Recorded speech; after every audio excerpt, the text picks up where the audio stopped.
नमस्कार मित्रांनो, आपलं परत एकदा स्वागत आहे आपल्या आवडत्या चॅनलमध्ये, ज्याचं नाव आहे स्पर्धाकार. या व्हिडिओमध्ये आपण पाहणार आहोत PSI मुख्य परीक्षा 2019 साली झालेला पेपर आणि त्यातील गणित व बुद्धिमत्तेचे प्रश्न. चला तर मग त्याचं सखोल विश्लेषण करूया आणि स्पष्टीकरण बेसिक पासून सांगण्याचा प्रयत्न करूया.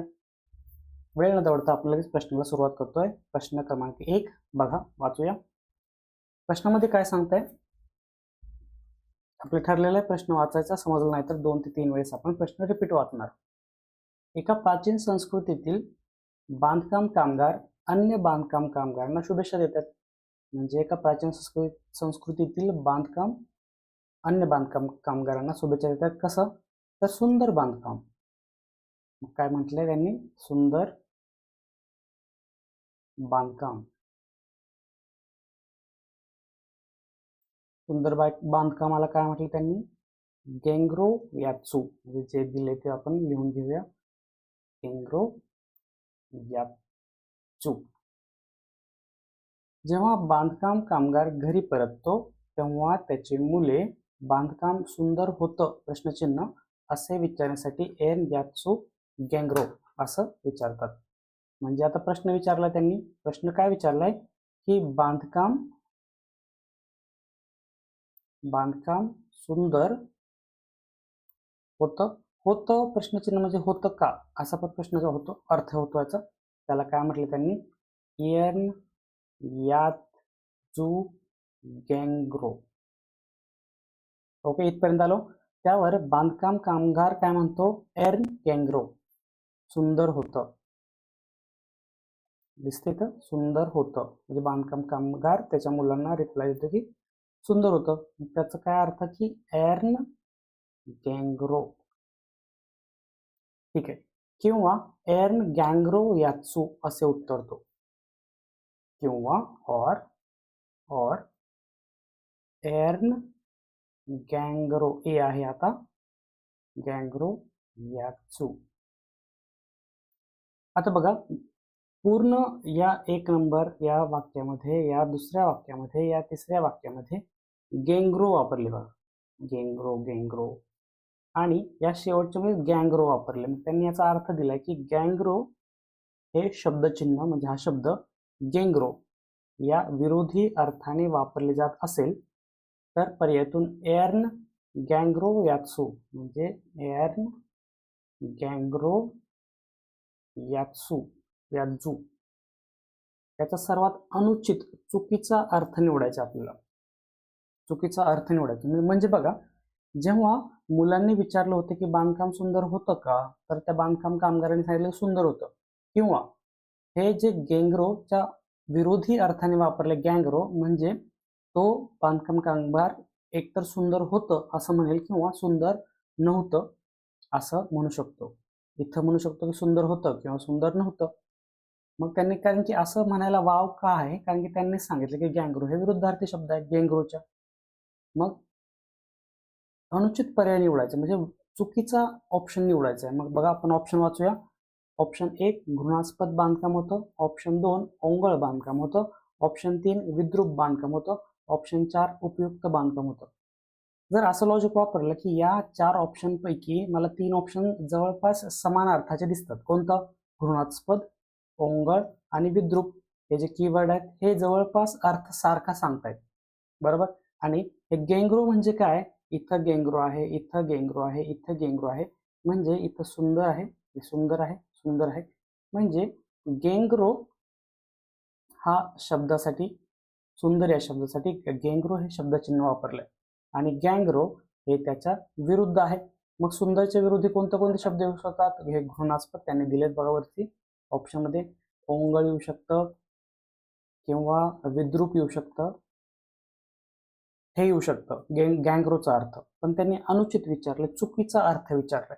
हे 3 तर येऊ शकतात ऑप्शन क्रमांक 1, 2, 3, पण उपयुक्त बांधकाम होतं असं येऊ शकणार नाही. हा ऑप्शन त्याच्या विरुद्ध आहे म्हणजे गेंग्रोच्या जवळपास आहे. आपल्याला विरोधी अर्थाचा शब्द निवडायचा होता आणि अनुचित म्हणजे चुकीचा पर्याय ऑप्शन क्रमांक आपल्याला दिसून येतो 4. जर एवढं सुद्धा कळालं नसेल तरी पण एखाद्याने लॉजिक जर लावलं की या 4 ऑप्शनमध्ये 3 ऑप्शनचा अर्थ जवळपास समान येतोय, ऑप्शन 1, 2, 3, आणि जर 3 ऑप्शन समान येत असतील आणि चौथा वेगळा असेल तर मित्रांनो असं शक्यता जास्त असते की चौथा ऑप्शन हा बरोबर येऊ शकतो. समजतंय? सोपं होतं. थोडंसं लॉजिकली एक डिझाईन म्हणजे छान डिझाईन होतं प्रश्नाचं. फक्त हे अनुचित कीवर्ड आहे का हा चुकून तुम्ही स्किप करू शकता गडबडीत वाचण्याच्या. आणि हे गँगरोप जे ई आहे ते आणि हे गँगरोप हे दिसते त्यांनी, हा फरक तुम्हाला कळायला पाहिजे होता. समजते? 3 ऑप्शनमधून गँगरोचा आपण सुंदर हे वर्णन येते कळायला आपल्याला, आणि गँगरो हे विरुद्ध आहे. घृणास्पद ओंगळ विद्रूप हा अर्थ निघू शकतो. ऑप्शन 1, 2, 3 हे तर गँगरोला बरोबर अर्थ म्हणजे फिट बसतो, पण आपल्याला अनुचित विचारलं म्हणून ऑप्शन क्रमांक 4 हे आपलं उत्तर आलेलं आहे. समजतंय? समजायलाच पाहिजे मित्रांनो. चला पुढचा प्रश्न घेऊया. काय म्हणतोय पुढचा प्रश्न? राणीच्या आजोबांचा मुलगा. राणीच्या आजोबांचा मुलगा. ठीक आहे, मला राणी काढायला लागेल अगोदर. राणीच्या वरती इथे एक व्यक्ती असेल, का ब्लँक सोडले मी तुम्हाला सांगतो. आणि हे राणीचे काय असणार आहेत मित्रांनो? आजोबा. म्हणजे राणीच्या आजोबांचा हा मुलगा, राणीच्या आजोबांचा मुलगा हा राणीच्या मुलाचा आजोबा असू शकतो. राणीला समजा मुलगा आहे बघा, राणीच्या आजोबांचा मुलगा हा राणीच्या मुलाचा आजोबा असू शकतो. बरोबर आहे. तर या विधानासंबंधात जर फक्त थेट व थोड्या दूरच्या, मित्रांनो हे लक्षात घ्या, हे कीवर्ड थेट और थोड्या दूरच्या नातेसंबंधांचा विचार केला तर योग्य निष्कर्ष निवडा. बघा, हे नातेसंबंध जी पिढी होती आपली, ही मुलगाची पहिली पिढी पकडली की दुसरी, तिसरी, चौथी पिढी आहे. हे आपण व्यवस्थित मांडणी केल्यानंतर आता आपण निष्कर्ष बघूया, आणि या निष्कर्षापैकी योग्य निष्कर्ष कोणते आहेत ते आपण बघूया. जर राणी त्या आजोबांच्या मुलाची मुलगी असली तरच विधान सत्य ठरतं. बघा, जर इथं जी व्यक्ती आहे राणीच्या त्या आजोबांच्या मुलाची, समजा हा मुलगा इथं आला तर त्याची मुलगी असली तरच हे विधान सत्य होतं. बरोबर आहे. इथं राणीचे वडील असतील तर हे पूर्ण व्यवस्थित त्याचं त्या ऑप्शनमध्ये निष्कर्षमध्ये आपल्याला बरोबर ठरतो. निष्कर्ष 1 हा बरोबर येतो. त्या आजोबांची मुलाची राणी मुलगी असेल, आजोबांच्या मुलाची, इथे मी काढतो म्हणजे तुम्हाला लक्षात येईल, मुलाची राणी मुलगी असली तरीही विधान असत्य ठरेल. बघा, ऑप्शन 1 मध्ये तर त्यांनी ऑलरेडी सांगितले की आजोबांच्या मुलाची मुलगी, राणी त्या आजोबांच्या मुलाची मुलगी असली तरच विधान हे व्यवस्थित, हे विधान योग्य ठरतं, आणि त्याच्याच विरुद्ध हे विधान ठरवले म्हणजे हे चुकलं. एकच विधान बरोबर असणार आहे. जे ह्या वरती जे विधान दिले त्याचा निष्कर्ष काढायचे, तर एक निष्कर्ष बरोबर ठरतोय, तर हा त्याच्या विरुद्ध निष्कर्ष त्यांनी बी ऑप्शन मध्ये दिलाय, हा चुकीचा आहे आणि योग्यही बसत नाही. ऑप्शन सी बघूया. तो आजोबांचा मुलगा राणीचा काका असला तरी विधान सत्य ठरतं. बघा, आता हे जर हे राणीचे वडील नसतील आणि हे राणीचे काका जरी असतील तरी पण या मुलाचे हे आजोबाच ठरतात. हे सुद्धा आजोबा ठरतात. राणीचे हे काका असतील तरी हे आजोबाच ठरतात. म्हणजे हे वरचं विधान बरोबर ठरतं, म्हणजे हे सी निष्कर्ष सुद्धा बरोबर ठरतो. समजतं ना? काका असेल तरी पण आजोबाच म्हणणार तो मुलगा, आणि राणीचे वडील असतील तरी पण आजोबाच म्हणणार. बघा, तो आजोबांचा मुलगा राणीचा मामा असला तरी हे विधान सत्य ठरेल. आता बघा, ही समजा राणीची आई आहे, ही राणीची आई आहे, ह्या आईचा भाऊ आहे, आणि आजोबांचा मुलगा म्हणजे हा आजोबांचा मुलगा आहे, म्हणजे ही मुलगी आणि हा मुलगा आहे. आता राणी इथं आहे, मग राणीचा मामा कोण झाला? हा भाऊ. तरी पण हा मुलगा या राणीच्या मामाला आजोबाच म्हणणार. बरोबर आहे ना? आजोबाच म्हणणार. आता ही आजी आहे, मुलाची आजी आहे, राणीची आई आहे, आणि आईचा भाऊ मामा जो आहे राणीचा, तो हा मुलगा त्या मामाला आजोबाच म्हणणार, म्हणजे हे सुद्धा विधान सत्य ठरतंय. म्हणून इथं हे सांगितलं मित्रांनो. मला काय लक्षात ठेवायचं? थेट किंवा थोड्या दूरच्या. जेव्हा हे ऑप्शन वाचत होतो आपण, सी निष्कर्ष वाचत होता राणीचा काका, तेव्हा हे थेट नातं होतं, आणि राणीचा मामा तेव्हा थोड्या दूरच्या नातेसंबंधामध्ये जातो आपण. बरोबर? म्हणून हे कीवर्ड्स लक्षात ठेवायचे. प्रत्येक गणितामध्ये कीवर्ड्स दिलेले असतात, ते शोधून काढायचे आपल्याला. जेव्हा कीवर्ड्स वाचतो तेव्हा आपल्या डोक्यामध्ये क्लिक झालं पाहिजे काहीतरी खोच आहे काही किंवा काहीतरी इम्पॉर्टंट आहे ते मला लक्षात ठेवायचं. म्हणजे ह्या निष्कर्षांपैकी चारही निष्कर्षांपैकी फक्त बी निष्कर्ष चुकीचा ठरतो आणि बाकीचे ए सी डी निष्कर्ष हे बरोबर ठरतात. मग ऑप्शन वाचूया. ऑप्शन 1 मध्ये बघा, बी सोडून सर्व सत्य. बी निष्कर्ष आपला ठरत नाही, बाकी सगळे निष्कर्ष योग्य ठरतात, म्हणून आपलं उत्तर आलं आहे बी सोडून सर्व सत्य आहेत. बी सोडून सर्व निष्कर्ष योग्य आहे. समजतंय? छान प्रश्न होता मित्रांनो. फक्त मिड रेंज मध्ये म्हणू शकतो, सोपा पण होता आणि जास्त अवघड सुद्धा नव्हता प्रश्न.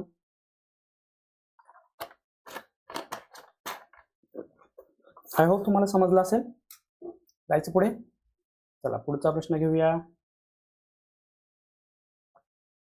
पुढचा प्रश्न खूप मोठा आहे आणि या PSI मुख्य परीक्षेच्या सिरीज ज्या आपण चालू केलेल्या आहे, 2017ची मुख्य परीक्षा, 2018ची मुख्य परीक्षा आणि आता जी चालू आहे 2019ची मुख्य परीक्षा, याच्यामध्ये हे जे लेंदी प्रश्न आहेत, लेंदी प्रश्न म्हणण्यापेक्षा मी याला नाव दिले की सीसॅटचे प्रश्न. नाव देण्यापेक्षा सीसॅटचे प्रश्न जसे असतात त्या लेवलमध्ये प्रश्न आहेत, हे त्या टाईपमध्ये प्रश्न आहेत. अशा प्रकारचे प्रश्न या प्रश्नपत्रिकेमध्ये मुख्य परीक्षेच्या PSI मुख्य परीक्षेच्या प्रश्नपत्रिकेमध्ये खूप आलेले आहेत मित्रांनो. जसं आपण STI मुख्य परीक्षेचे सुद्धा प्रश्न घेतलेले आहेत, त्यात एवढे प्रश्न नव्हते जसं PSI मुख्य परीक्षेमध्ये आहे. मला बहुतेक वाटतं की PSI मुख्य परीक्षेला असे प्रश्न जास्त टाकण्याचा संबंध काय असेल की PSI ही व्यक्ती, पोलीस सब इन्स्पेक्टर ही व्यक्ती, त्याला लॉजिकल थिंकिंग हे व्यवस्थितरित्या आलं पाहिजे आणि बिटवीन द लाईन्स वाचता आलं पाहिजे असं मला वाटतं. चला प्रश्न वाचूया की डे बोटन यांच्या द न्यूज युजर्स मॅन्युअल, बातम्या वापरण्यासाठी मार्गदर्शिका, या पुस्तकाचे सिंहावलोकन म्हणजे ओपनिंग इनॉग्रेशन करताना संशोधक लुई बॉर्डन काय म्हणतात? समजा डे बोटन हे लेखक आहेत, त्यांचे पुस्तक आहे द न्यूज युजर्स मॅन्युअल, याचं उद्घाटन आहे. त्याच्या वेळेस जे संशोधक बोलवले होते लुई बॉर्डन, ते आपलं मत नोंदवत आहेत. ते मत खाली दिलेलं आहे. काय म्हणतायत की डे बॉटन काही म्हणा तुम्ही, यांनी पुकारलेल्या परिकल्पनेप्रमाणे आपले जीवन सधन करणे व अधिक समाधानकारक बनवणे ही बातम्यांची भूमिका नाही. म्हणजे हे जे वाक्य आहे आता जे आपण वाचलं, हे लुई बॉर्डन म्हणतायत ना की लुई बॉर्डन हे मत नोंदवतं, पण डे बोटन यांनी वरच्या पुस्तकामध्ये काय सांगितलेलं आहे की बातम्या ज्या आहेत त्या लोकांचं जीवन सधन करायचंय किंवा समाधानक बनवायचंय ही त्याची भूमिका नाही. ती डे बोटननी सांगितली ती भूमिका आहे, पण लुई बॉर्डन म्हणतात की ती भूमिका नाही. अगदी लोकशाहीच्या चौथ्या स्तंभाची मोठ्या कळकळीने भलावण करणाऱ्या आणि बातम्यावर भाष्य करणाऱ्या परोपकारी लोकांना देखील न्याहारी करताना या सूचनेमुळे ठसका लागेल. म्हणजे आता मी जे बोलतोय म्हणजे लुई बॉर्डन बोलतायत, त्याच्यामुळे हे जे लोक असतात जे म्हणतात की मीडिया ही चौथा स्तंभ आहे लोकशाहीचा आणि त्याचा परोपकारी लोकांना त्याचा खूप मोठा फायदा होतो, असे जे लोक म्हणतात त्यांना सुद्धा नाश्ता करताना ठसका लागेल की माझं हे वाक्य मी सांगताना. असे दावे ही स्वमदत गुरु म्हणजे सेल्फ हेल्प गुरु, दूरदर्शनवरील वास्तव स्पर्धा आणि मूलतत्ववादी भाविकांची क्षेत्र आहेत. आदर्शवादी केव्हाही टाकाऊ विचार प्रयोग नसला तरी बातमी कशी असावी या संबंधाने व्याख्या, भूमिका, मर्यादा, इतिहास आणि सध्या सामाजिक वातावरण यांच्या सखोल शोधाविषयी बातम्या माध्यमांची मार्गदर्शक फारशी उपयुक्त ठरत नाही. बापरे, एवढं मोठं वाक्य. म्हणजे आदर्शवाद जो आपण सांगतो बातम्यांसंबंधी, तो कधी कोणता आदर्शवाद की त्याची व्याख्या काय, भूमिका काय, मर्यादा काय, इतिहास काय, आता जे सामाजिक वातावरण आहे त्याचा याच्या बातम्यावर परिणाम होतो का, याच्यासाठी मार्गदर्शिका फारशी उपयुक्त ठरत नसते. काही मौलिक मर्मदृष्टी समाविष्ट असूनही मुळातच सुधारणा, अचूकता आणि अर्थपूर्ण चर्चेच्या अभावी द न्यूज हे पुस्तक शेवटी निराश करते. ओके, हे त्यांनी सांगितलं. आता सत्य नसलेली, हे लक्षात ठेवायचं मित्रांनो, इथं सगळ्यात घोळ करतात हे प्रश्न. सत्य नसलेली, चुकीची असलेली, चुकीची नसलेली असं दिलेलं असतं. मग सत्य नसलेलं म्हणजे पहिल्यांदा इथं लिहून घ्यायचं, याला गोल करायचा. सत्य नसलेली म्हणजे मला काय सांगायचंय, चुकीची. हे एकदा मला कळालं की मला काय सांगायचंय तेव्हा प्रश्न पुढे वाचायचा आपल्याला. ओके, मग चला आता काय करायचं आपल्याला, ऑप्शन वाचूया की चुकीची विधानं निवडायची. चुकीची म्हणजे आता बघा वाचू. सिंहावलोकन करणाऱ्यांच्या मते डे बॉटन यांच्या बातम्यांच्या भूमिकेबाहेर आदर्शवाद पूर्णपणे निरुपयोगी विचार प्रयोग ठरतो, कारण त्यासाठी आदर्शवाद बातमीची व्याख्या, भूमिका, मर्यादा इत्यादींचा शोध घेण्याची गरज आहे. हे तात्पुरतं आपण काय करूया, हे तात्पुरतं बाजूला ठेवूया, कारण की हे निरुपयोगी विचार, पूर्णपणे निरुपयोगी हा जो ऑप्शन आहे पूर्णपणे निरुपयोगी. कुठं लिहिले बघा, आदर्शवाद कुठं दिसते तुम्हाला, आदर्शवाद टाकाऊ विचार प्रयोग नसला, टाकाऊ विचार नाही, हे लक्षात ठेवा. ह्यांनी डायरेक्ट सांगितले निरुपयोगी विचार, म्हणजे असं काही दिलेलं नाही, म्हणून हे ऑप्शन चुकीचं ठरतं. लुई बोर्डन, नेक्स्ट वाचूया. चुकीचं विधान सांगायचं आपल्याला, हे तर चुकीचं आहेच. बी वाचूया. लुई बोर्डन यांच्यामध्ये आपले जीवन सधन करणे व ती अधिक समाधान करणे बातम्यांची भूमिका नाही, हे दिले. बातम्यांची भूमिका नाही दिसते तुम्हाला, हे बरोबर आहे. अर्थपूर्ण चर्चेसाठी आदर्श बातम्या संबंधाने आधार पुरवलेले नाहीत, ही द न्यूज या पुस्तकाची प्रमुख त्रुटी आहे. सगळ्यात शेवटचं वाचा. ही अचूकता, हे दिसते, जीवन सधन करणे अचूकता, मौलिक मर्मदृष्टी, द न्यूज हे पुस्तक शेवटी निराश करते. म्हणजे हे पुस्तकाची प्रमुख त्रुटी आहे की हे पुस्तकामध्ये त्या बाबत भाष्य करता आलेलं नाही पूर्णतः. अर्थपूर्ण चर्चेसाठी, अर्थपूर्ण चर्चेसाठी कुठं दिसते बघा तुम्हाला, दिसेल इथंच कुठेतरी आहे, हे बघा, अर्थपूर्ण चर्चेच्या अभावी. त्यांनी दिले अर्थपूर्ण चर्चेच्या अभावी द न्यूज हे पुस्तक शेवटी निराश करते, म्हणजे हे त्रुटी आहे, हे बरोबर आहे विधान. पुढे वाचू. बातम्यावर भाष्य करताना परोपकारी व्यक्ती देखील डे बोल्टन यांच्या बातम्यांच्या लोकांच्या जीवनातील भूमिकेबाबत सहमत होणार नाही, बरोबर आहे. इथं बघा दिलंय की या सूचनेमुळं परोपकारी लोकांना ठसका लागेल. म्हणजे ठसका का लागेल, हे एक शाब्दिक काय म्हणतो त्याला आपण, एक म्हणीसारखं किंवा त्यातील अर्थपूर्ण नाही, त्याच्यामध्ये एक वेगळा अर्थ लपलेला आहे. ठसका लागेल म्हणजे सहमत होणार नाही असं, म्हणून हे बरोबर ठरतंय. कारण की मी जे सांगतोय, म्हणजे डे बोल्टन जे सांगतायत, लुई बोर्डन जे नोंदवत आहेत, त्याच्यावरती त्यांनी जे आत्ता वक्तव्य केलं पूर्ण पॅसेजमध्ये, ते वाचून परोपकारी लोकांना ठसका लागेल, म्हणजे ते त्याच्या भूमिकेबद्दल सहमत होणार नाही, हे सुद्धा बरोबर आहे. म्हणजे ए चुकीचं आहे, बी सी डी बरोबर आहे, म्हणजे ए शिवाय सगळे चुकीचे आहेत. ए शिवाय सगळे बरोबर आहेत, ए फक्त चुकीचं आहे. ऑप्शन वाचूया. डी शिवाय एकही नाही, ए सी शिवाय एकही नाही, बी शिवाय एकही नाही, ए शिवाय एकही नाही. ऑप्शन क्रमांक 4 हे उत्तर आहे. ए शिवाय एकही नाही, फक्त ए चुकीचं आहे, बी सी डी हे बरोबर आहेत, म्हणून ए शिवाय एकही नाही सत्य नसलेली विधाने.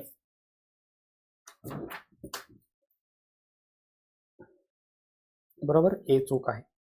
समजतंय? खूप आपण बिटवीन द लाईन्स वाचलं, हा प्रश्न खूप छानरित्या समजून सांगण्याचा प्रयत्न केलाय. आय होप तुम्हाला समजलं असेल. ओके, की का बरं याचं हेच उत्तर का आहे. समजतंय? समजायलाच पाहिजे मित्रांनो. आणि आपला व्हिडिओ आवडला असेल तर काय करायचंय, channel like, follow, share, subscribe सगळं करून टाकायचे. स्पर्धाकार अकॅडमी. त्याच्या पुढे चला पुढचा प्रश्न घेऊया. बघा, हा जरा सोपा प्रश्न विचारला मित्रांनो, खूप छान प्रश्न आहे. बघा, प्लायवूड हे जरी लाकडाचे नेत्रसुखद स्वरूप नसले तरी दर्जेदार प्लायवूड अतिशय महत्वाचे बांधकाम साहित्य बनले आहे. नेत्रसुखद का नाही, कारण की झाड जसं आपल्याला नेत्रसुख देतं की त्याचे डिझाईन, त्याची फळं, त्याचं फुलं, त्याची पानं, त्याच्यामुळं म्हटलं की प्लायवूड हे लाकडाचेच नेत्रसुखद स्वरूप नाही, पण ते अतिशय महत्वाचे आहे बांधकामाला. ते लवचिक आहे, तुलनेने स्वस्त आहे, वाळवी निरोधक आहे व टिकाऊ आहे. ओके, त्याचे कॅरेक्टरिस्टिक दिलेत. लाकडाच्या भुशाचे थर एकमेकांना चिटकले गेल्यामुळे त्याचे प्रत्येक थराचा कण खालच्या कणांशी काटकोन करतो. प्लायवूड पाहिजे तुम्हाला, असे लेयर्स असतात प्लायवूडमध्ये. ओके, अशा लेयर्स असतात आणि हे भुशाच्या लेयर्स असतात, ते एकमेकांना कनेक्ट केलेले असतात, एकमेकांवर चिटकवलेले असतात. आणि त्यांचं असं म्हणणं आहे की ते कण आहेत, भुशाचे थर एकमेकांवर चिटकले गेल्यामुळे प्रत्येक थराचा कण खालच्या कणाशी काटकोन तयार करतो आणि त्याच्यामुळे त्याला मजबूती येते. म्हणजे काटकोन करतो म्हणून मजबूत येते, हे कीवर्ड आहे. लाकडाच्या कणांच्या पापुद्रेचे असे थर प्लायवूडला भक्कम बनवतो. भक्कम हा कीवर्ड आहे. आता ऑप्शन प्रश्न वाचूया. लाकडाच्या कणांचे विशिष्ट मांडणी म्हणजे काटकोन मांडणी, त्याला मिळालेल्या भक्कममुळे प्लायवूडला प्राप्त होणारा गुणधर्म निवडा. आता जर या विशिष्ट मांडणी केली ते काटकोनमध्ये एकमेकांना कनेक्ट होत आहेत, त्याच्यामुळे त्याला मजबूती मिळते आणि ते प्लायवूडला भक्कम बनवतात. तर त्याचा गुणधर्म कोणता असणार आहे? पर्यावरण स्नेही, वाळवी निरोधक, टिकाऊ का स्वस्त? तो असेल टिकाऊ. मजबूत आहे, भक्कम आहे म्हणून ते टिकाऊ असणार आहे, म्हणजे चिरकाल टिकणार आहे, खूप वर्ष टिकणार आहे. याच्या पर्यावरण स्नेही असणार आहे का? पर्यावरण स्नेही माहित नाही, त्याच्यावर भाष्य करत नाही हे पॅराग्राफ. वाळवी निरोधक आहे का? वाळवी निरोधक असं सांगितलंय का त्यांनी की हे कण जे आहे ते काटकोन करतात एकमेकांना म्हणून ते वाळवी निरोधक आहेत? नाही. स्वस्त, स्वस्त त्याच्या किमतीबद्दल काही भाष्य केलं नाही. आणि टिकाऊ हा सगळ्यात जवळचा आणि योग्य ऑप्शन ठरतो, म्हणून आपलं उत्तर आहे ऑप्शन क्रमांक 2 टिकाऊ. समजतंय मित्रांनो? समजायलाच पाहिजे. चला जायचं पुढे, पुढच्या प्रश्नाकडे.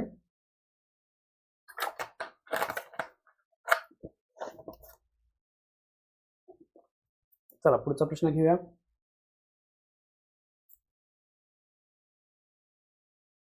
काय म्हणतायत? प्रश्न वाचायचा आहे, प्रश्नासोबत आपल्याला मैत्री करायची आहे. प्रश्नाने आपल्याला सगळं सांगितलं पाहिजे, मित्र असं असं आहे बघ, येते का, जमते का तुला उत्तर? काय म्हणते प्रश्न? लंडन ते दुबई प्रवास, प्रवास करायचा आहे. चला विमानात बसा.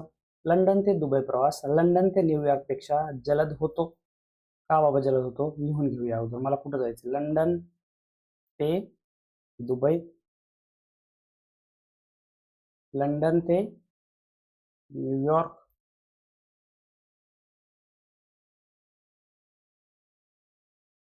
आता नेहमी निष्कर्ष नेहमी सत्य ठरवणारे दोन तथ्य ओळखा. मला काय करायचं की लंडन ते दुबई हा जलद पाहिजे कशापेक्षा? लंडन ते न्यूयॉर्क पेक्षा. बघूया दोन तथ्य अशी, या एक ABCD या तथ्यांपैकी अशी कोणती दोन तथ्य आहेत की त्याच्यावरतून मला हा वरचा निष्कर्ष निघतो? कोणता निष्कर्ष? की लंडन ते दुबई प्रवास हा लंडन ते न्यूयॉर्क पेक्षा जलद होतो. बघा लंडन ते दुबई, लंडन ते दुबई किती म्हणतोय उड्डाण? हे किती? 7 तास असेल, 7 तास. आता बघा न्यूयॉर्क ते लंडन, न्यूयॉर्क ते लंडन उड्डाण 6 तासांचे आहे, जे परतीच्या उड्डाणापेक्षा 1 तासाने कमी आहे. मग जर न्यूयॉर्क ते लंडन हे 6 तास आहे, तर लंडन ते न्यूयॉर्क हे 7 तास पाहिजे. इथे दिले की ते परतीच्या उड्डाणापेक्षा 1 तासाने कमी आहे. ओके, हे कळालं मला. आता लंडन ते दुबई, लंडन ते दुबई उड्डाण हे 9 तासाचे. ठीक आहे, 9 तास हे लिहून घेतो, म्हणजे मी तुम्हाला सांगतो काय काय. न्यूयॉर्क ते दुबई उड्डाण हे 11 तासाचे आहे, जे लंडन ते न्यूयॉर्क, लंडन ते न्यूयॉर्क या उड्डाणापेक्षा 3 तासाने जास्त आहे. न्यूयॉर्क ते दुबई, न्यूयॉर्क ते दुबई हे 11 तास आहे, ते चौथ्यामध्ये दिले, आणि ते 3 तासाने जास्त आहे लंडन ते न्यूयॉर्क पेक्षा. म्हणजे मला लंडन ते न्यूयॉर्क किती पाहिजे? हे 8 तास पाहिजे. बघा आता मग असं कोणते कोणते ऑप्शन आहेत की त्याच्यावरून मला कळतं की लंडन ते दुबई फास्ट पोहोचतोय आपण, म्हणजे कमी वेळात पोहोचतोय, आणि लंडन ते न्यूयॉर्क जास्त वेळात पोहोचतोय. ऑप्शन सी बघा, ऑप्शन माफ करा, ऑप्शन बी बघा. बी काय म्हणते की मला लंडन ते न्यूयॉर्क हे 7 तास लागतात, आणि लंडन ते न्यूयॉर्क हे 8 तास लागतात. बरोबर, म्हणजे लंडन ते न्यूयॉर्क ते लंडन उड्डाण 6 तासांचे आहे. मग आपल्याला कोणतं बरोबर ठरतंय थोडं सांगा मला. आता बघा ऑप्शन ए हा 7 तास लागतो, थोडंसं जम्बलिंग झालं मित्रांनो, हे 7 तास लागतात. आणि ऑप्शन डी बघा की आपल्याला कळालं की न्यूयॉर्क ते दुबई हे 11 तास आहेत, आणि त्याच्यापेक्षा 3 तास लवकर ते न्यूयॉर्क उड्डाणापेक्षा 3 तास जास्त आहे, म्हणजे न्यूयॉर्क उड्डाण हे 8 तास आहे. लंडन ते न्यूयॉर्क म्हणजे लंडन ते दुबई ऑप्शन क्रमांक ए वरून हे 7 तास आहे, आणि लंडन ते न्यूयॉर्क हे ऑप्शन क्रमांक डी वरून 8 तास आहे. मग ए आणि डी काय भाष्य करतोय? ए म्हणतोय की लंडन ते दुबई 7 तास, आणि ऑप्शन डी म्हणतोय लंडन ते न्यूयॉर्क 8 तास. 8 तास कसं काढलं कळालं का? कारण की न्यूयॉर्क ते दुबई हे 11 तास आहे, न्यूयॉर्क ते दुबई हे 11 तास आहे, आणि ते लंडन ते न्यूयॉर्क पेक्षा 3 तासाने जास्त आहे. जर हे 3 तासांनी जास्त आहे तर 11 मधून 3 तास वजा केले तर मला लंडन ते न्यूयॉर्क मिळतं, जे की 8 तास मिळालं. मग ऑप्शन ए वरून, तथ्य ए वरून मला कळलं लंडन दुबई 7 तास, आणि ऑप्शन या डी वरून मला कळते की लंडन ते न्यूयॉर्क 8 तास आहे. म्हणजे ए आणि डी वरून मी सांगू शकतो की लंडन ते दुबई प्रवास हा लंडन ते न्यूयॉर्क पेक्षा जलद होतो. हे मी नीट सांगितले, थोडं दिसायला जम्बलिंग दिसतंय, हे लिहिले तसं, पण तुम्ही लक्ष द्या. ऑप्शन ए वाचा आणि ऑप्शन डी वाचा, त्याच्यावरून मला सांगू शकतो की कोणता प्रवास हा आपला जलद होतो. समजतंय? बघा, हा व्हिडिओ जर समजला नसेल तर परत परत पहा, रिपीट पहा, तुम्हाला हा व्हिडिओ नक्कीच समजेल. ओके, चला पुढे जाऊया आपण.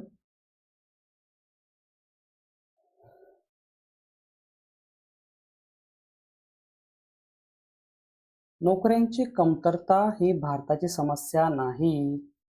नोकऱ्यांची कमतरता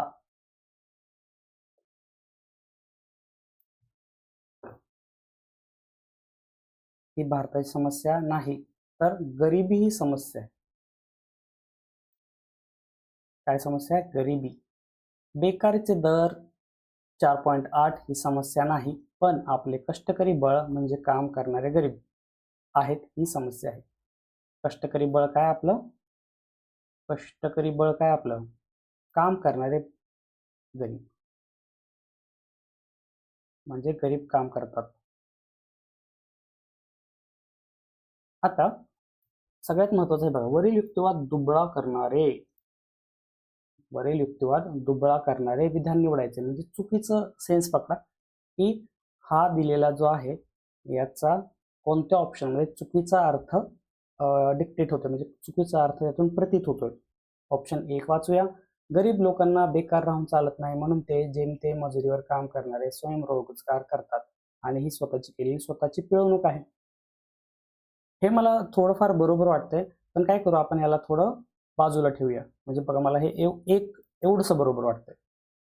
आता विविध सरकारी योजनांतून गरीब व बेकार लोक मजूर मिळवतात, प्रतिष्ठेचे जीवन जगतात. नाही, प्रतिष्ठेचे जीवन जगण्याची व्याख्या खूप वेगळी आहे.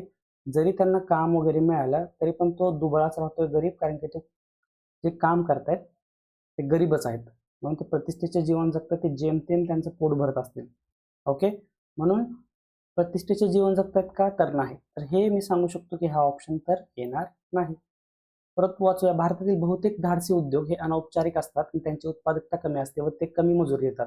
हे सुद्धा येऊ शकतं, म्हणजे बरोबर येऊ शकतं. म्हणजे हे म्हणतोय जे बरोबर टिक मार्क केले ते समजायचं की याला पुष्टी देत आहेत. औपचारिक नोकऱ्यांची 90% आहे, तर अनौपचारिक धाडसी उद्योगांना आकर्षक वेतन देणे शक्य नसते. बरोबर, त्याच्यामुळे सुद्धा गरिबी असू शकते, गरीब कामगार असू शकतात. म्हणजे ऑप्शन 1, ऑप्शन 3, ऑप्शन 4 हे याला पुष्टी देत आहेत. म्हणजे हे जे वाक्य दिलेले आहेत वरती की नोकऱ्यांची कमतरता नाही पण गरिबी आहे, गरिबीचा बेकारीचा दर 4.8 आहे आणि कष्टकरी बळ म्हणजे काम करणारे गरीब आहेत, हे याला पुष्टी देतात. Option 1, option 3, option 4. पण यावरील युक्तिवादाला जर मला दुबळा करणारे विधान निवडायचं असेल तर मित्रांनो ऑप्शन क्रमांक 2 हे आपलं उत्तर आलेलं आहे. प्रतिष्ठेचे जीवन जगतात असं होऊ शकत नाही, म्हणून आपलं उत्तर आहे ऑप्शन क्रमांक 2. कारण की ऑप्शन 1, 3, 4 हे आपला जो प्रश्न दिला, आपला जो वरती 2-3 वाक्य दिलेत, पॅराग्राफ म्हणा, याच्या अवतीभोवतीच फिरतायत, म्हणजे याचा अर्थच प्रतीत करतायत. तेच परत एकदा त्याचेच ओढतायत. का बरं, कसं? पण ऑप्शन 2 जर पाहिला तर ते तसं होत नाही की ऑप्शन 2 हा त्या वरच्या युक्तिवादाला दुबळा ठरवतो. समजताय? चला जायचं पुढे. पुढचा प्रश्न घेऊया. बघा, परमित काय म्हणते. परमितने बियांचे रोजपेक्षा जास्त नमुने गोळा केले. आता काय करायचं आपल्याला? बियांचे नमुने गोळा करायचे. काय केलं परमितने? परमित म्हणजे मी लिहिणार, परमितला पी लिहिणार आणि रोजला आर लिहिणार. मग परमितने बियांचे रोजपेक्षा जास्त नमुने गोळा केले, म्हणजे पी कडे, परमितकडे जास्त नमुने आहेत आर पेक्षा, रोज पेक्षा. पुढे वाचूया. रोजने नीलपेक्षा कमी नमुने गोळा केले. नील म्हणजे मी काय लिहितो, मी एन लिहितो. मग काय लिहिलंय की रोजने नीलपेक्षा कमी नमुने गोळा केले. ठीक आहे. नीलने परिमितपेक्षा जास्त नमुने गोळा केले. नीलने परिमितपेक्षा जास्त नमुने गोळा केले. ऋताने, ऋता आहे की नाही, ऋता, तिला मी आर यू लिहितो, ऋचा पाहिजे होते. परिमितपेक्षा जास्त, आर यू, परिमितपेक्षा जास्त पण नीलापेक्षा कमी नमुने गोळा केले. तर सर्वात जास्त नमुने गोळा करणारी व्यक्ती कोणती? आता बघा याच्यावरून हा जो दुसरा आहे की आर लेस दॅन एन, रोजने नीलपेक्षा कमी नमुने गोळा केले. तर नील मी असं लिहितो, नीलने जास्त नमुने गोळा केले रोजपेक्षा. मग आता बघा, आणि नीलने परत एकदा नीलने परिमितपेक्षा जास्त नमुने गोळा केले.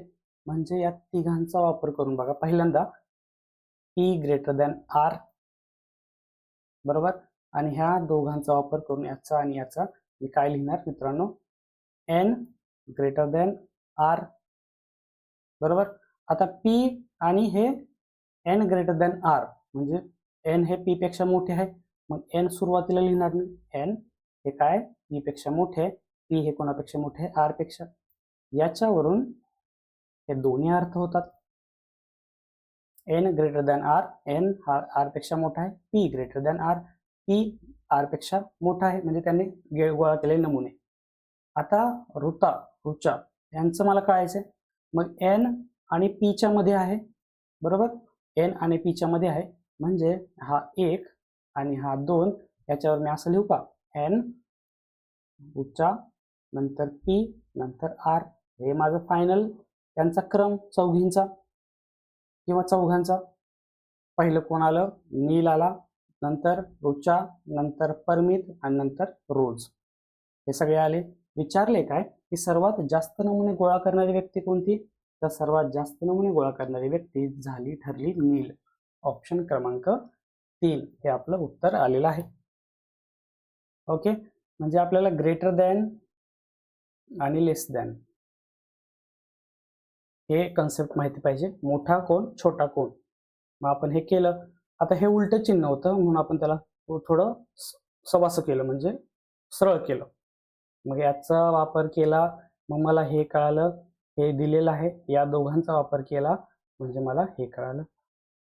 आणि सर्वात मोठा, सर्वात जास्त नमुने गोळा करणारी व्यक्ती कोण ठरली? मग नील ठरला. ओके, नील, ऋचा, परमित आणि रोज. ऑप्शन क्रमांक 3 नील. जायचं पुढे. चला पुढचा प्रश्न घेऊया. पुढचा प्रश्न काय म्हणतोय, समजला नसेल तर 2 ते 3 वेळेस आपल्याला वाचायचा आहे. आता बघा नीट लक्ष द्या, यात एक खोच आहे, ते फक्त लक्षात राहायला पाहिजे आपल्याला. काय म्हणते, नेहमीला प्रत्येकी 25 किलोग्रॅमचे 122 खोके आणि प्रत्येक 20 किलोग्रॅमचे 90 खोके तळमजल्यावरून 6व्या मजल्यावर असलेल्या भांडारात न्यायचे आहे. चला पाचला प्रश्न कुठपर्यंत आलो आपण, की नेहमीला काय करायचे, 25 किलोग्रॅमचे 122 खोके आणि प्रत्येक 20 किलोग्रॅमचे 90 खोके. म्हणजे बघा 25 किलोग्रॅमचे किती खोके आहेत, 122 खोके आहेत, आणि 20 किलोग्रॅमचे 90 खोके आहेत. हे काय करायचंय, हे समजा हे बिल्डिंग आहे, हा तळमजला 1 2 3 4 5 आणि 6, 6व्या मजल्यावर हे सगळं न्यायचंय. मुसळधार पावसामुळे त्याला मदत करण्यासाठी कोणी उपलब्ध नाही, म्हणजे तो एकटा आहे. लिफ्टमध्ये सूचना काय दिली, इथे लिफ्ट असते, लिफ्टमध्ये सूचना काय दिली की कमाल भार 5 व्यक्ती किंवा 40 किलो. 5 व्यक्ती किंवा 40 किलो, 5 व्यक्तीचा प्रश्नच नाही, कारण की तो पूर्ण एकटा आहे. आपल्याला फक्त कन्सिडर करायचं की 400 किलोग्रॅम मॅक्स वजन उचलते लिफ्ट. आणि नेहमीचं वजन किती आहे, नेहमी किती वजनाचा आहे, नेहमी आहे 65 किलोच. आता त्याला तळमजला ते 6व्या मजल्यावर किती माराव्या लागणाऱ्या किमान फेऱ्या निवडा आणि त्या फेऱ्यात घनफळाचे व्यवस्थापन करता येईल का ते गृहीत धरा. आता बघा, सगळ्यात पहिल्यांदा 25 किलोचे 122 बॉक्स आहेत आणि 20 किलोचे 90 बॉक्स आहेत. म्हणजे मला टोटल वजन काढावं लागेल, किती किलोग्रॅम मला वरती न्यायचंय 6व्या मजल्यावर. मग मी काय करणार, 25 गुणिले 122 अधिक 20 गुणिले 90. मग करा, गुणाकार करा. 25 25 दोन्ही 50, हात 6ला 5, 25 दोन्ही 50 आणि 55, हात 6ला 5, 25 एक 25 आणि 5 30 प्लस 92 18 90 1 असणार 1800. 3050 आणि 1800 किती झाले, 4850 किलोग्रॅम. आता 4850 किलो हे वजन आम्हाला 6व्या मजल्यावर न्यायचे आणि प्रत्येक वेळेस तर मी 400 किलो नेऊ शकतो. पण प्रत्येक वेळेस नेहमी सुद्धा असणार आहे त्याच्यामध्ये. मग नेहमीच मला वजन कमी करावं लागेल प्रत्येक वेळेस या 400 किलोग्रॅम मधून, तेव्हाच तेवढं वजन तो नेऊ शकतो हे मला कळेल. म्हणजे याच्यापैकी, कारण की तो स्वतः त्या वजनासोबत 6व्या मजल्यावर जाणार आहे, त्याचं वजन सुद्धा इन्क्लूड आहे. मग मॅक्सिमम याच्यापैकी किती वजन नेऊ शकतोय, तर मला या 400 मॅक्स मधून पहिल्यांदा 65 वजा करावं लागेल. 400 मधून 65 वजा केले तर मला मिळतात 335 किलोग्रॅम. म्हणजे एवढं वजन तो याच्यापैकी एका फेरीत नेऊ शकतो. मग अशा त्याला किती फेऱ्या माराव्या लागतील, तर 4850 भागिले 335 करावं लागेल. मला काय करावं लागेल, 4850 भागिले 335 एवढं वजन न्यायचंय आणि प्रत्येक वेळेस 350 किलो वजन तो नेऊ शकतो. मग यात किती फेऱ्या होतील, तर मला भागाकार करावा लागेल. भागाकार करताना मला पहिल्यांदा 5 ने भाग देऊया. ठीक आहे, 5 5 9 45, 3 उरलं, 5 9 45, 3 5 उरले, 5 7 35, 0 5 6 30, 5 7 35, 970 भागिले 67. 67नेच भाग देऊया डायरेक्ट. 67 एक 67, 67 एक 67, 1 आला. 97 मधून 67 वजा करा, किती 6 आणि 3 9, 30 उरले आणि पुढे हे 0. 67 367 गुणिले किती करावं लागेल, मग 300च्या जवळपासचा आकडा मिळेल मला. मग 67 चौक किती होते, 4 7 28, हात चाला 2, 6 चौक 24 आणि 2 26, 267 म्हणजे 4चा भाग जाईल. पॉईंट 300 मधून 268, सॉरी माफ करा, 268 वजा केले तर मला किती उरतं, 32 उरतं. पॉईंट दिला मी, 32च्या अजून एक 0 घ्या. मग अजून एकदा भाग द्या, की 14. आता भाग द्यायची गरज नाही, मला काहीतरी समथिंग मिळणार आहे मला कळालं. मग 14 पॉईंट समथिंग असेल तर याला मला पूर्ण करावं लागेल, कारण पूर्ण वजन पोहोचवायला जी शेवटची फेरी असणार आहे याच्यामध्ये कमी वजन असणार आहे, पण मला ते सामान काही करून वरती पोहोचवायचंच आहे. म्हणून 14 ही फेरी आणि शेवटचं वजन जे राहिलेलं आहे थोडंफार त्याच्यासाठी एक फेरी, म्हणजे अशा टोटल मला 15 फेऱ्या माराव्या लागतील. समजतंय, सर्व सामान पोहोचवण्यासाठी मला 14 पेक्षा जास्त म्हणजे 15 फेऱ्या माराव्या लागणार आहेत. छान प्रश्न होता. खोच काय होती की नेहमीचं वजन, मला वजन जे नेहमीचं आहे 65 किलो ते मला 400 मधून वजन कमी करायचं होतं, वजा करायचं होतं, कारण की नेहमी तो सामान घेऊन दरवेळेस वरती जाणार आहे. मग त्याचं वजन मला कन्सिडर करायचं आहे. हे वजन जर तुम्ही सोडलं तर याचं उत्तर चुकतं, याचं उत्तर 12 येऊ शकतं, 13 येऊ शकतं. समजते, म्हणून आपल्याला या 400 मधूनच वजा केलं. मला ऍक्च्युअल नेट वेट कळालं किती एका फेरीमध्ये न्यायचंय आणि टोटल वेट 4850. 335 भागाकार केला ते 14 पॉईंट समथिंग येते आणि 14 पॉईंट समथिंग म्हणजेच 15 फेऱ्या. त्याचा पूर्णांक केलं तर मला कळालं की 6व्या मजल्यावर माराव्या लागणाऱ्या किमान फेऱ्या किती असतील, तर 15. ऑप्शन क्रमांक 2 आपलं उत्तर आलेलं आहे. समजते, छान प्रश्न होता, मस्त मूड बनवला प्रश्नाने. चला पुढचा प्रश्न घेऊया.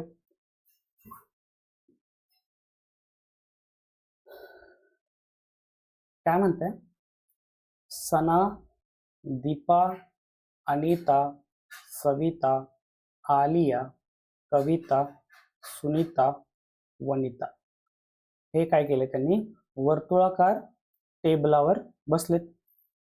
मग आपण वर्तुळ काढून घ्यायचं का, वर्तुळ काढून घेऊया.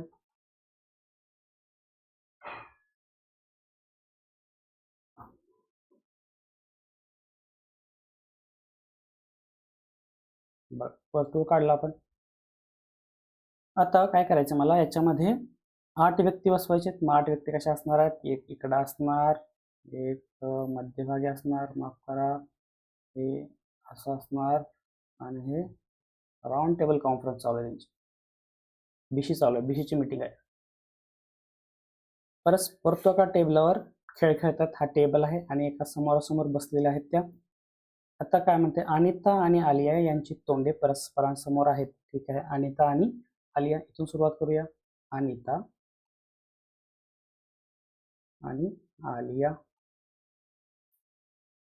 म्हणजे समजते ना, असं असं बसलेत, असं खुर्चीवर. सना आणि दीपा या अनिता आणि आलियाच्या शेजारी आहेत बघा. अनिताच्या शेजारी म्हणजे कुठे येते, इथं येते आणि इथे येते. आलियाच्या शेजारी म्हणजे काय, इथं असणार आहे किंवा इथं असणार आहे. म्हणजे त्यांचं म्हणणं आहे की सना आणि दीपा ह्या अनिताच्या शेजारी पण नाहीत आणि आलियाच्या शेजारी सुद्धा नाहीत. म्हणजे हे कुठं असतील, ह्या जे उरलेली जागा आहे तिथेच असणार आहेत, सना आणि दीपा. हे पण झालं, हे झालं, हे झालं. वनिता ही सनाच्या उजवीकडे आहे. चला, सनाच्या उजवीकडे काय असणार आहे, वनिता. हे बघा इथं असणार आहे, अशी बसलेली असणार आहे, तिचा उजवा हात हा असणार आहे. मग सनाच्या उजवीकडे कोण बसलंय, वनिता. आणि अनिताच्या शेजारी आहे. ठीक आहे, अनिताच्या शेजारी सुद्धा झाली ही, इकडे सुद्धा झाली, इकडे सुद्धा झाली, म्हणजे बरोबर आहे. कविता ही आलियाच्या शेजारी नाही. कविता ही आलियाच्या शेजारी, म्हणजे आलियाच्या शेजारी म्हणजे कुठं, इथं आणि इथं. इथं नाहीये, म्हणजे इथं कुठं असणार आहे ती, ही असणार आहे इथं. कविता आलियाच्या शेजारी नाही, म्हणजे एकच जागा उरली होती इथं. आणि सविता ही दीपाच्या शेजारी नाही. दीपाच्या शेजारी म्हणजे कोणती जागा, ही कविताने भरली आणि ही जागा. जर सविता हे दीपाच्या शेजारी नाही तर ती कुठे असणार आहे, नेमकी ती इथे असणार आहे, एकच जागा उरलेली आहे. ओके, हे सुद्धा झालं. आता सगळे जर झाले असतील तर उरलं कोण असेल, सना झाले का, हो झाले. दीपा, दीपा सुद्धा झाली. अनिता, अनिता कुठे, अनिता झालंय. सविता, सविता झाले का, झालं. आलिया झालं. कविता झाले का, झालं. सुनीता, फक्त सुनीता राहिली, ती असणार आहे इथं. चला, मला 8ही व्यक्ती मिळाल्या ज्या टेबलावर खेळ खेळतात, वर्तुळाकार बसले आहेत. मग काय म्हटलंय, जर सविता आणि दीपा यांची जागेची अदलाबदल केली, म्हणजे हे सविता होती, तिथं दीपा, आणि दीपाच्या जागी सविता अदलाबदल केली तर पुढील कोणते विधान चुकीचे ठरते हे लक्षात घ्यायचं. सगळ्यात महत्वाचं तर हेच आहे. तुम्ही सगळा प्रश्न बरोबर सोडून उपयोग आहे का, तुम्हाला सगळं आलंय पण काढायचं काय तेच समजलं नाही तर काय उपयोग आहे. बरोबर उत्तर काढलं तरी तुम्ही हे न वाचल्यामुळं, हे न कीवर्ड वाचल्यामुळं तुमचं उत्तर चुकीचं ठरणार आहे. चला, ऑप्शन चुकीचा पाहिजे मला. मग दीपा ही कविताच्या उजवीकडे लगतच्या जागी आहे. दीपा ही कविताच्या उजवीकडे लगतच्या जागी आहे. हेच चुकलं, कारण की कविता ही दीपाच्या लगतच्या बाजू होती केव्हा, जेव्हा आदला बदल केली नव्हती त्याच्या पूर्वी, आदला बदल करण्याच्या पूर्वी, तेव्हा दीपा ही कवितेच्या उजवीकडे होती, हे मान्य होतं. पण आता आदला बदल केले तेव्हा दीपाच्या जागी सविता आलेली आहे, म्हणजे हे विधान ठरतं चुकीचं आणि त्याच्यामुळेच हा ऑप्शन आपला बरोबर ठरतो. ऑप्शन क्रमांक हे आपलं उत्तर आहे. पुढचे ऑप्शन नाही वाचले तरी चालेल, तरी पण आपण ऑप्शन वाचायचे.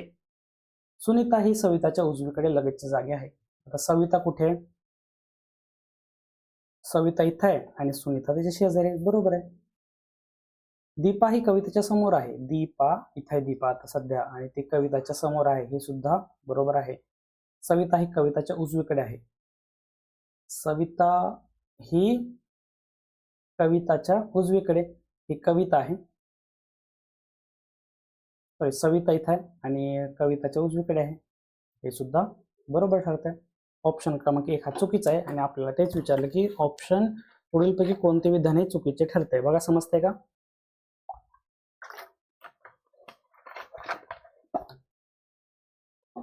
आय होप हा समजला असेल प्रश्न. सोपा आहे, फक्त आदला बदल केल्यानंतर लक्षात ठेवायचं आणि चुकीचं विधान निवडून आपल्याला सांगायचं की हे चुकीचं आहे. चला पुढचा प्रश्न घ्यायचा, पुढच्या प्रश्नाकडे वळूया. हे 2 आहे मित्रांनो, हे लक्षात ठेवा 2. 5. 2 शहरादरम्यानची बस प्रवासासाठी 2 व्यक्तींना जे भाडे द्यावे लागते, 2 व्यक्तींना काय, आता बस प्रवास आहे, समजा ह्या सिटीमधून इकडे जायचे, बस प्रवास आहे,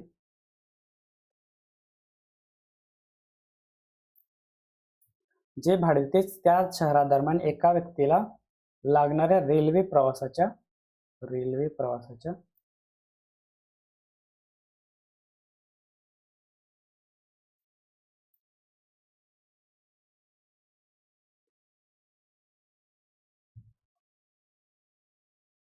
आपल्याकडे 4/3 आहे, रेल्वे प्रवासाच्या 4/3 पट आहे. म्हणजे रेल्वे प्रवासाचा जर एका व्यक्तीचा भाडं, एका व्यक्तीला देण्याचं भाडं हे x असेल, तर बस प्रवास 2 व्यक्तीच्या जे भाडं द्यावं लागतं ते किती असणार आहे, 4/3x असणार आहे. इथे दिसतंय 2 व्यक्तींना आणि इथे दिसतंय एका व्यक्तीला, म्हणजे 2 व्यक्तीला जे भाडं द्यावं लागतंय आणि रेल्वेचा प्रवास जो करतोय त्या रेल्वेच्या प्रवासाच्या भाड्यापेक्षा 4/3 पट आहे. म्हणजे जर 2 प्रवाशांचा बस प्रवास हा 4/3x आहे, रेल्वे प्रवासाच्या 4/3 पट आहे, तर एकाचा किती असणार आहे, दोघांचा 4/3 असणार, तर एकाचा असणार 2/3x. समजते काय, बघा इथं जरा खोच आहे.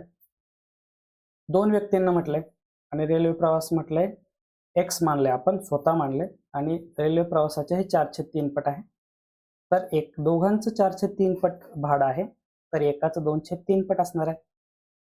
ओके, रेल्वे प्रवासाचं भाडं आपण मानले x, त्याच्या 4/3 पट आहे दोघांचं बस प्रवास भाडं, तर एकाचं बस प्रवास भाडं हे त्याच्या निम्म असणार आहे, 2/3x. 4/3x दोघांचं, तर 2/3x एकाचं. ठीक आहे. शहरादरम्यान 6 व्यक्तींनी बस प्रवास केला व 8 व्यक्तींनी रेल्वे प्रवास केला. म्हणजे काय केलं, आता 6 व्यक्तींनी काय केलं, बस प्रवास केला आणि 8 व्यक्तींनी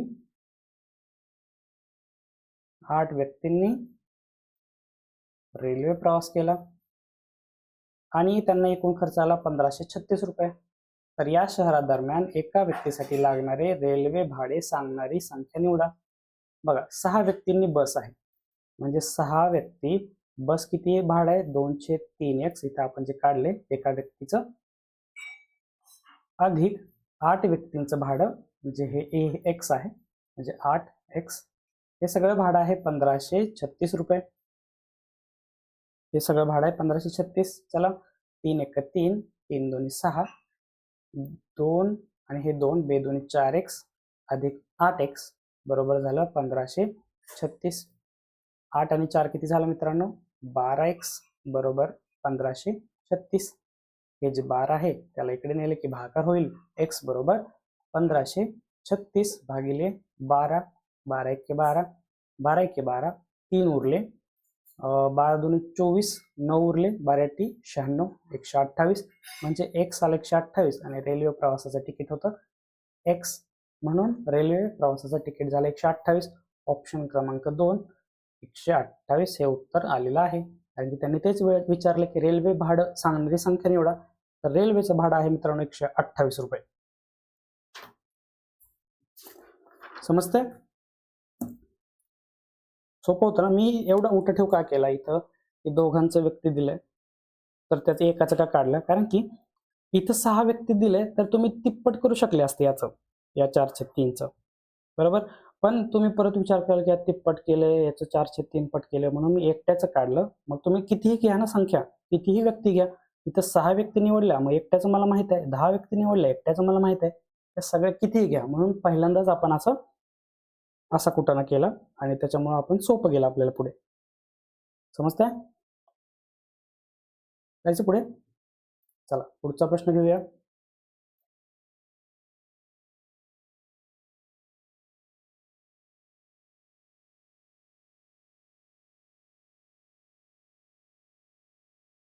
बघा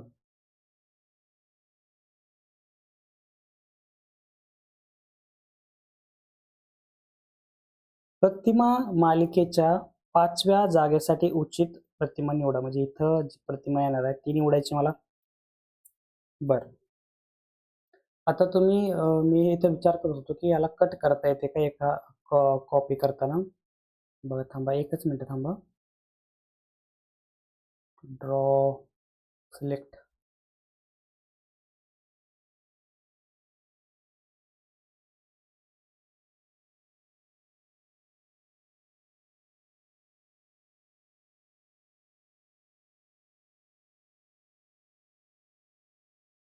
ठीक आहे, मला काय तसं ऑप्शन इथं सापडत नाहीये, पण जमलं असतं तर ते सोपं गेलं असतं. फक्त मला रोटेट करून दाखवायचं होतं तुम्हाला. ठीक आहे, बघा इथून पण सांगू शकतो. जी पहिली आकृती पाहताय तुम्ही तुम्ही काय करा, हे जी आकृती आहे हे आणि हे ओव्हल शेप याच्यावर फोकस करा पहिल्यांदा. मग त्याच्यावर फोकस केल्यानंतर बघा, हे या साईडला होतं आणि हे या साईडला होतं.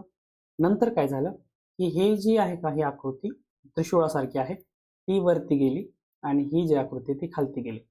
म्हणजे त्याला ह्या आकृतीला क्लॉकवाईज 90° वळवलं. म्हणजे याच्यासाठी फक्त याच्यासाठी बघायचं, या दोन आकृत्यांसाठी. नंतर परत एकदा यांना 90° वळवलं. बघा, परत ही आकृतीकडे गेली आणि हे इकडे आले, बरोबर. परत ह्यांना 90° वळवलं. मग हे काय झालं, हे आकृती खाली जाणार. म्हणजे इकडे बघा अशी आली आणि ही आकृती वर येणार, ही आकृती अशी आली. परत यांना मला वळवावं लागेल 90°मध्ये. जेव्हा 90°मध्ये वळू तेव्हा काय असणार आहे बघा, हे असं असणार आहे. हे इकडे जाणार ना आणि हे इकडे येणार, हे असं असणार आहे आणि त्याच्या खालती हे असं असणार आहे. मग असं ऑप्शन आहे का बघा कुठे? असं option 1 number 2 number 1 number 2 number 3 number आहे. हा ऑप्शन एलिमिनेट झाला. इथपर्यंत आलं मला, असं आहे माहिती. आता ह्या बाणाकडे निवडलं, बाणाकडे पहा, कोणत्या, ह्या ॲरोकडे पहा आणि ह्या कोणता शेप म्हणूया, डायमंड शेपकडे पहा. याच्याकडे पाहायचं. आता ह्या दोघांबद्दल मी काढले हे. आता मला फक्त तुम्ही हा बाण आणि हा डायमंड शेप बघा. हा बाणला मी काय केलंय, त्याला 45°मध्ये या साईडला वळवलंय. म्हणजे बघा, हा बाण झाला इकडे 45°ला, बरोबर, आणि हा झाला या साईडला. परत याला मी 45° वळवलं. मग काय झालं बघा, हे असं झालं, हॉरिझॉन्टल झालं ना. 45 आणि 45 90° वळाला आणि हे सुद्धा 90° झालं. 45 नंतर हे असं आलं आणि हे असं आलं. याला परत मी 45° वळवणार. त्याच्यानंतर काय होईल, हा डायमंड इकडे जाईल आणि हा बाण इकडे जाईल. परत त्याला मी 45° जेव्हा वळवतो तेव्हा काय होणार आहे, तेव्हा हा ॲरो इथे असणार आहे आणि डायमंड, माफ करा, थांबा इथे नाही करायचं, हा इथे असणार आणि वरती डायमंड असणार. मग असे ऑप्शन असणारे ऑप्शन निवडा. खाली ॲरो आहे आणि वरती डायमंड आहे. तर बघा, इथं डायमंड आहे, इथं डायमंड आहे, इथं ॲरो आहे. म्हणजे हे एलिमिनेट, हे एलिमिनेट. ऑप्शन क्रमांक 3 हे आपलं उत्तर आलेलं आहे. म्हणजे कुठे असणार आहे, इथे असणार ॲरो आणि हा डायमंड इथे असणार आहे. म्हणून ऑप्शन क्रमांक 3 ह्या उत्तर. मला सांगायचं काय करायचं होतं, मला फक्त हे जर कॉपी करता आलं असतं तर मी तुम्हाला फक्त असं रोटेट करून दाखवलं असतं हे काय येतं ते. ठीक आहे, असं पण आपण एक्सप्लेन करू शकतो, नो प्रॉब्लेम. ऑप्शन क्रमांक 3 हे आपलं उत्तर आलेलं आहे. पहिल्यांदा 90° वळवलं आणि दुसरी जी पेअर होती, जोडी होती, ती आपण 45 वळवत वळवत गेलेलो. समजतंय? समजायलाच पाहिजे मित्रांनो. चला पुढचा प्रश्न घेऊया.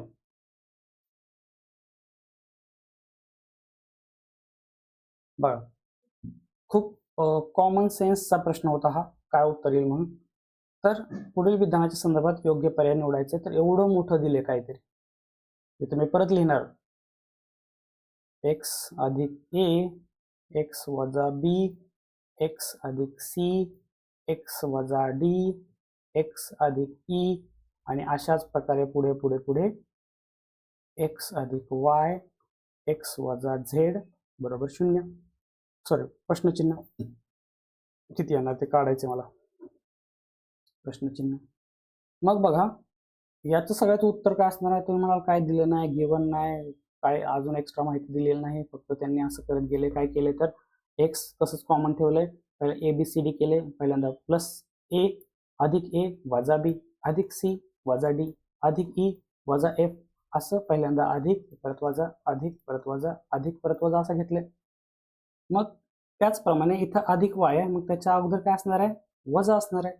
मग वायच्या आधी काय एक्स आहे तसं ठेवायचं आहे आणि वायच्या आधी एक्स आहे. मग एक्स वजा एक्स काय असते, शून्य. शून्याला कितीही गुणा, हे कितीने गुणा किंवा याला कितीही गुणा, सगळ्याचं उत्तर काय येणार आहे मित्रांनो, शून्य. मोठा भोपळा. ओके. फक्त तुम्हाला याच्या अगोदरचं काढायचं होतं, कन्फ्यूज न होता. इथं येणार आहे एक्स वजा एक्स म्हणजे शून्य, सगळ्याचं उत्तर येणार शून्य. ऑप्शन क्रमांक 4 उत्तर आलेलं आहे शून्य. खूप सोपा प्रश्न, समजलं तर जॅकपॉट, समजलं तर हा 1 मार्क, आणि जर करत बसला तर वेळही गेला, तेलही गेलं, तूपही गेलं, अशा प्रकारचा प्रश्न होता. पण आय होप सगळ्यांना आला असता, थोडंसं लॉजिक लावलं असतं. ओके, जायचं पुढे. चला पुढचा प्रश्न घेऊया. परत एकदा मोठा प्रश्न, लॉजिकली थिंकिंगचा प्रश्न. लॉजिकली थिंकिंग म्हणू शकतो याला आपण, आणि कसंही म्हणा, कोणतेही लेवल, कोणताही टाईप म्हणू शकतो याला. पॅसेज टाईप म्हणा चालेल. ऑप्शन वाचूया, सॉरी प्रश्न वाचूया. भारताने देवदेवतांना मूर्तिरूपात व्यक्त केले. भारताने देवदेवतांना मूर्तिरूपात व्यक्त केले, जसं की यक्षिणी, अभिसारिका आणि दैनंदिन जगण्यातील विविध कृती यांची बारकाईने शिल्पे खोदली. म्हणजे खूप भारी देवदेवतांच्या त्यांनी मूर्त्या खोदल्या वगैरे, शिल्प बनवली. पण राजकीय, बघा कीवर्ड, राजकीय इतिहास नोंदवून ठेवण्याकडे किंवा आपल्या राजांच्या प्रतिमा तयार करण्याकडे अजिबात लक्ष दिले नाही. बरोबर, त्यांनी असं काही सुद्धा केलं नाही. आपल्या राजांना त्यांच्या काळातील नाण्यांवर स्थान नाही का? पुढे वाचूया. प्राचीन भारतीय धातुविज्ञानात व मूर्तिविज्ञानात पारंगत होते. हे पारंगत लक्षात ठेवायचे. आपली लोक खूप हुशार होती कशामध्ये, धातुविज्ञानामध्ये, मेटलर्जी आणि मूर्तिविज्ञानामध्ये. परंतु त्यांनी पाडलेली नाणी लाज वाटावी इतकी ओबडधोबड आहे. जेव्हा भारत अफगाण सीमेवरील बॅक्ट्रियातील डेमेट्रियस व मिनांडर हे भारतीय ग्रीक शासक स्वतःच्या हुबेहूब प्रतिमा छापलेली नाणी पाडत होते, तेव्हा आमचे अजातशत्रू, बिंबिसार, अगदी चंद्रगुप्त मौर्य आणि अशोक हे ओबडधोबड ठोकलेली नाणी जारी करत होते. अधोरेखित विधानांचे सर्वात जास्त तर्कसंगत अर्थनिर्वचन करणारा पर्याय निवडा.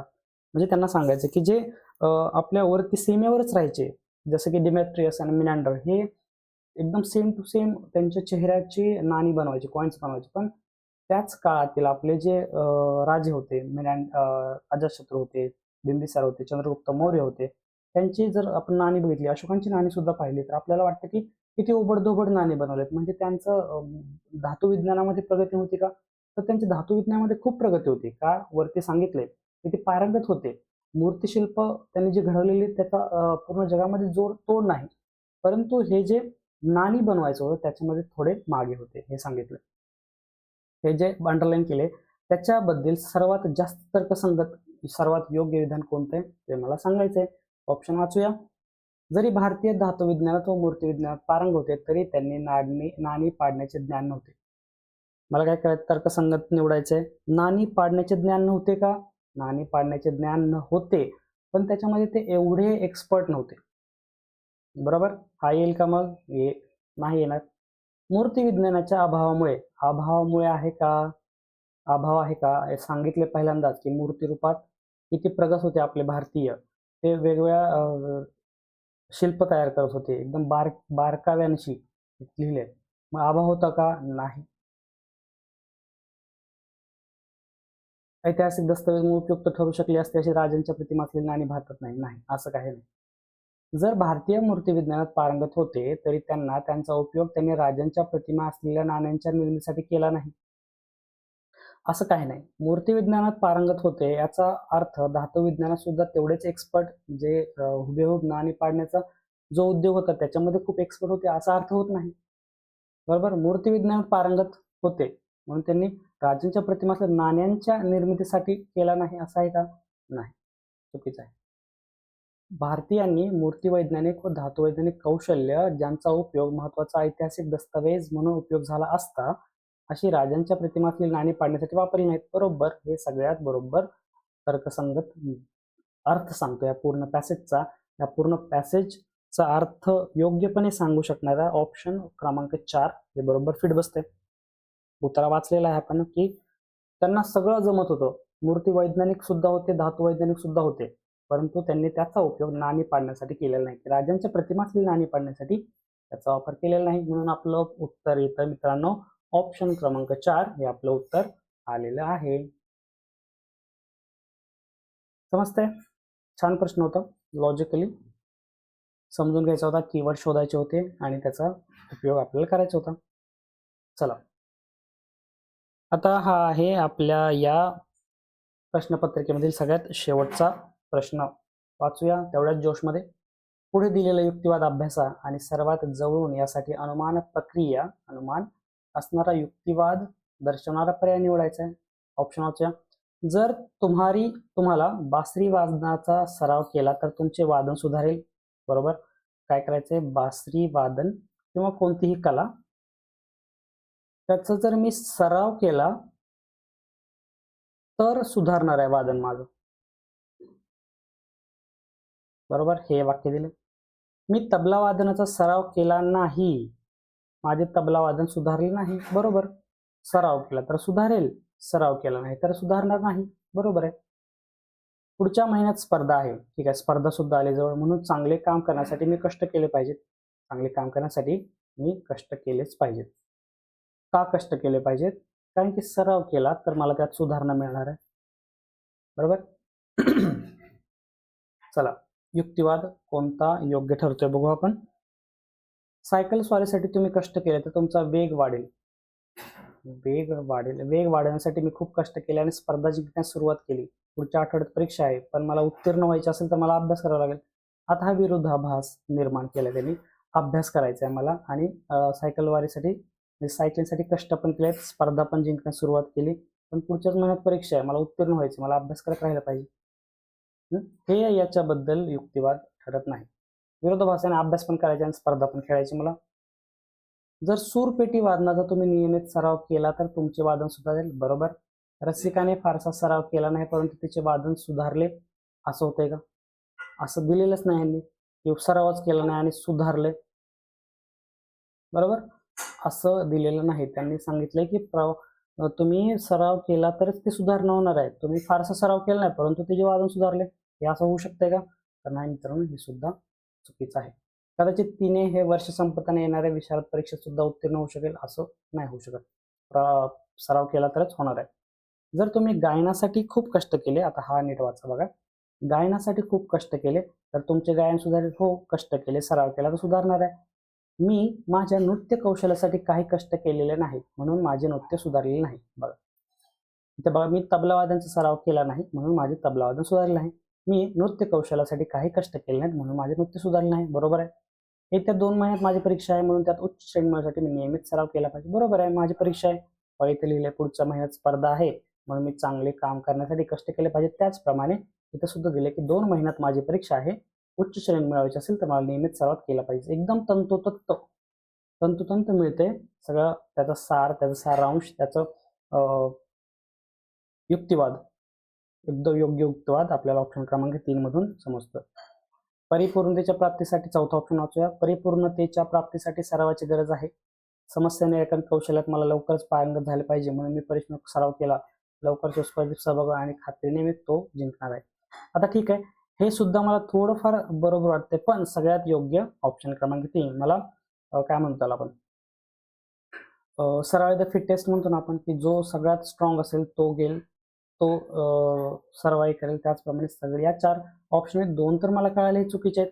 तिसरा आणि चौथा मध्ये जर मला योग्य पर्याय निवडायचा असेल तर मी नक्कीच ऑप्शन क्रमांक 3 ची निवड करेल. आणि याच्यामध्ये तेवढा कंटेंट नाहीये की जो मला हा पूर्ण युक्तिवाद बरोबर ठरवायचा असेल. तर ऑप्शन क्रमांक 3 हे आपलं उत्तर आहे. समजते मित्रांनो. आय होप हे सगळे प्रश्न तुम्हाला समजले असतील. आपण खूप बेसिकमधून फ्रॉम स्क्रॅच सांगण्याचा प्रयत्न केलेला आहे आणि तुम्हाला समजलं सुद्धा आहे अशी अपेक्षा करतो. आणि शेवटी काय करायचं आहे, आपल्या चॅनलला लाईक, फॉलो, शेअर, सबस्क्राईब करत राहायचं आहे. अभ्यास करताना करायलाच पाहिजे, अभ्यास करत राहायचं आहे. Consistency is the key of success. आणि पुढच्या व्हिडिओमध्ये भेटूया. तब तक धन्यवाद.